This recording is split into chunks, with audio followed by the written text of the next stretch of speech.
കരുവന്നൂർ സഹകരണ ബാങ്ക് തട്ടിപ്പ് കേസിൽ CPM തൃശൂർ ജില്ലാ സെക്രട്ടറി MM വർഗീസിനെയും കൗൺസിലർ PK ഷാജിനെയും എൻഫോഴ്സ്മെന്റ് ഡയറക്ടറേറ്റ് ഇന്ന് ചോദ്യം ചെയ്യാൻ സാധ്യതയുണ്ട്. ഇരുവരും കൊച്ചിയിലെ ED ഓഫീസിൽ ഹാജരാക്കണമെന്ന് ആവശ്യപ്പെട്ട് നോട്ടീസ് കൊടുത്തിരുന്നു. എന്നാൽ MM വർഗീസ് 26-ാം തീയതി വരെ ഹാജരാക്കാൻ കഴിയില്ല. ഏപ്രിൽ 26-ാം തീയതിയാണ്, ഈ മാസം 26-നാണ് കേരളത്തിൽ തെരഞ്ഞെടുപ്പ് നടക്കുക ലോക്സഭയിലേക്ക്. അതുകൊണ്ട് തന്നെ നേരത്തെയും അദ്ദേഹത്തിന് നോട്ടീസ് ലഭിച്ചെങ്കിലും അതുവരെ എത്താൻ കഴിയില്ല എന്നാണ് MM വർഗീസ് അറിയിച്ചിരിക്കുന്നത്. വിഷ്ണു സുരേഷ് വിവരങ്ങളുമായി കൊച്ചിയിൽ നിന്ന്. വിഷ്ണു, ഗുഡ് മോർണിംഗ്, പറയൂ. SKN കരുവന്നൂരിൽ CPIM-ന് രഹസ്യ അക്കൗണ്ടുകളൊന്നുമില്ല എന്നായിരുന്നു ഇന്നലെ മുഖ്യമന്ത്രിയുടെ വിശദീകരണം. പക്ഷേ ED അതങ്ങനെ വിടാൻ ഉദ്ദേശിച്ചിട്ടില്ല. ശക്തമായ അന്വേഷണവുമായി മുന്നോട്ട് പോവുകയാണ്.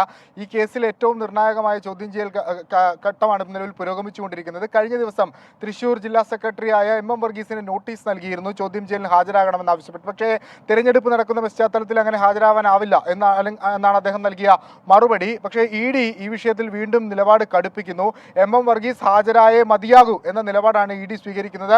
നമ്മൾ മനസ്സിലാക്കുന്നതനുസരിച്ച്, തൃശ്ശൂരിൽ നിന്ന് ലഭിക്കുന്ന വിവരമനുസരിച്ച് MM വർഗീസ് ഹാജരാകാനുള്ള ഒരു സാധ്യത നിലവിലുണ്ട്. ഒപ്പം കൗൺസിലറായ PK ഷാജനും ഇന്ന് EDക്ക് മുൻപിൽ എത്തും. ഈ രഹസ്യ അക്കൗണ്ടുകളുമായി ബന്ധപ്പെട്ടുള്ള കാര്യങ്ങൾ ചോദിച്ചറിയുക എന്നുള്ളതാണ് EDയുടെ ലക്ഷ്യം. കഴിഞ്ഞ ദിവസം ED തെരഞ്ഞെടുപ്പ് കമ്മീഷൻ ഉൾപ്പെടെ ഈ കരുവന്നൂരിലെ CPIM അക്കൗണ്ടുമായി ബന്ധപ്പെട്ടുള്ള കത്ത് നൽകിയിരുന്നു. രഹസ്യ അക്കൗണ്ടുകൾ ഉണ്ട് എന്നുള്ളത്, അതിൽ കൂടുതൽ കൃത്യത വരുത്തുക എന്നുള്ളതാണ് EDയുടെ ലക്ഷ്യം. പക്ഷേ തെരഞ്ഞെടുപ്പ് അടുത്ത ഘട്ടത്തിൽ CPIM-ന്റെ ഒരു ജില്ലാ സെക്രട്ടറിയെ ഈ വിഷയവുമായി ബന്ധപ്പെട്ട് ചോദ്യം ചെയ്യാൻ വിളിപ്പിക്കുന്നത് CPIM-ന് അത്ര ഭൂഷണമല്ല. അതുകൊണ്ട് പരമാവധി പ്രതിരോധം തീർക്കാനാണ് CPIM-ന്റെ ലക്ഷ്യം. മുഖ്യമന്ത്രി തന്നെ അതിന് നേരിട്ടിറങ്ങുന്നു എന്നുള്ളതാണ് ഇന്നലെ അദ്ദേഹം നടത്തിയ പ്രസ്താവനകളിൽ നിന്ന് നമ്മൾ മനസ്സിലാക്കുന്നത്.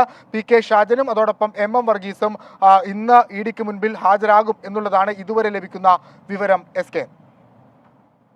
Okay, thank you.